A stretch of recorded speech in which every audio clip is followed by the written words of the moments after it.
तदेव लग्नं शुदिनं तदैव ताराबलं चंद्रबलं तदैव विद्याबलं दैवबलं तदैव लक्ष्मीपते तेन्द्र युगम स्मरामि। प्यारे मित्रों, जय श्री राम, जय माता दी। मित्रों, आज हम आपको बताएं कि घर के अंदर टूटी हुई मूर्तियां, भगवान के चित्र टूटे हुए या पोस्टर फटे हुए, ऐसी चीज़ें घर में रखने से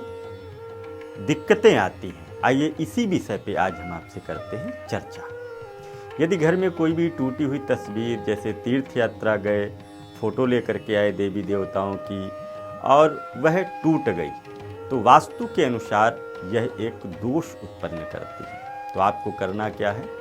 कि टूटे हुए जो चित्र हैं, देवी देवताओं के चित्र हैं, आप कहीं गए, वहाँ से लेकर के आए और उनको घर में रखा, फिर वो टूट गए, या आपके यहाँ पर दीवार में लगाने के लिए कैलेंडर लेकर के आए, वो कैलेंडर फट गए, आप उनको लगाए हुए हैं, फिर भी टूटे हुए चित्र आप लगाए हुए हैं, मूर्तियाँ आप टूटी फूटी घर में रखे हुए हैं, तो इससे नकारात्मक ऊर्जा आती है और ये नकारात्मक ऊर्जा व्यापार को, परिवार को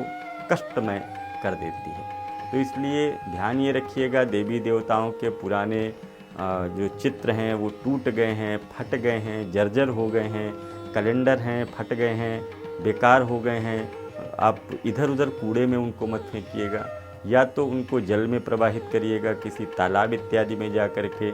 और या तो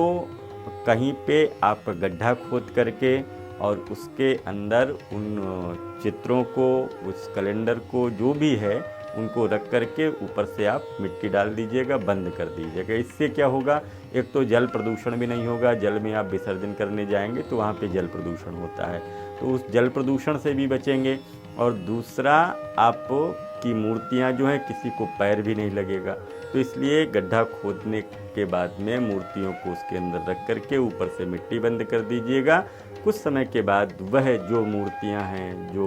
कैलेंडर इत्यादि हैं, वो मिट्टी में बदल जाएंगे और वो यूज भी उसका हो जाएगा सही तरह से। और आपके घर से टूटे हुए हैं निकाल करके कहीं कूड़े में मत फेंकिएगा,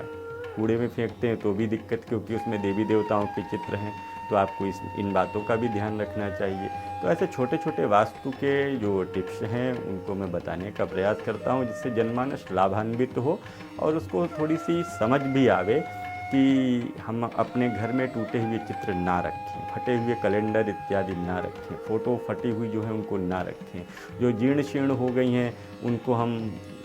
प्रवाहित करेंगे तो जल प्रदूषण होगा, इसलिए गड्ढा खोद करके ज़मीन में उनको रख दें। तो इस तरह से, या नदी के पास में भी जा करके, आप नदी के पास में जाइए, वहाँ पर गड्ढा खोद करके और उनको उसके अंदर रख दीजिएगा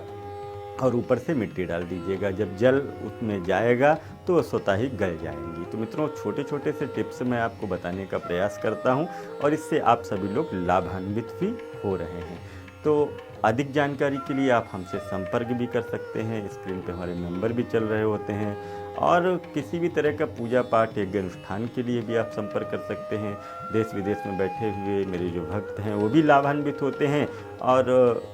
पूरे भारत में भ्रमण करके गृह प्रवेश, न्यू पूजन, वास्तु पूजन, इन सभी को कराने का, और रामकथा, श्रीमद् भागवत कथा, इन सभी को कराने का वैदिक अनुष्ठान संस्थान के पास में बहुत अच्छा